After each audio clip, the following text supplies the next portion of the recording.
प्रभाग क्रमांक 166 मध्ये काँग्रेसचे उमेदवार घनश्याम भापकर यांनी आता मुंबई महानगरपालिका निवडणुकीच्या प्रचाराला सुरुवात केली। आज तिसरा दिवस आहे। निवडणुकीची तयारी जोरदार सध्या तुमच्याकडनं दिसतेय। कशा प्रकारचा एकूणच मतदाराकडनं प्रतिसाद तुम्हाला मिळतोय?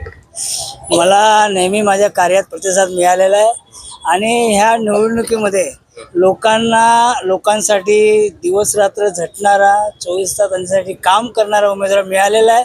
त्यामुळे इतर उमेदवारांकडे पाहता आणि माझ्याकडे पाहता लोकांची ही प्रतिक्रिया आहे की आम्हाला योग्य उमेदवार दिसतोय आणि त्यांच्यात खूप उत्साह आहे आणि आमच्या कार्यकर्त्यांमध्ये खूप उत्साह आहे।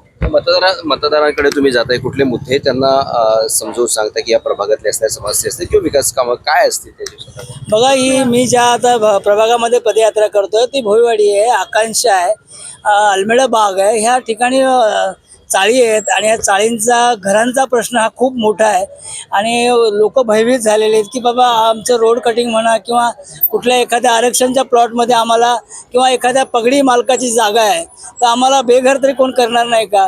तर त्यांच्यासाठी झटण्यासाठी आणि त्यांच्या ह्या संघर्षाला मला साथ देण्यासाठी मी लोकांना आव्हान करतो आहे की मला नगरसेवक करा।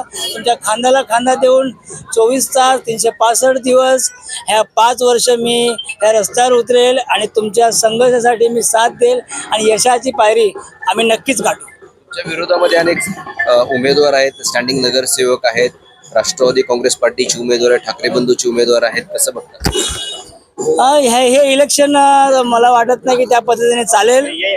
ह्या पद्धतीने व्यवस्थित जे काम होत आहे ते काम असं आहे की लोक मतदार आता आपला जो उमेदवार आहे त्यानुसार आपल्याला काम करतायत।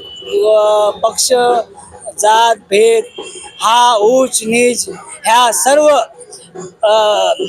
अशा पक्षांना बाजूला करून सर्व धर्म समभाव हाच एक उद्देश लोकांनी आता डोक्यावर समोर ठेवलेला आहे आणि काँग्रेसला मतदान करायचं लोकांनी ठरवलेलं आहे। धन्यवाद, तुम्ही आमची संवाद साधल्याबद्दल। हे होते काँग्रेस पार्टीचे प्रभाग क्रमांक 166 मधील उमेदवार घनश्याम भापकर। मी गुणवंत नागर, DRB न्यूज, मुंबई।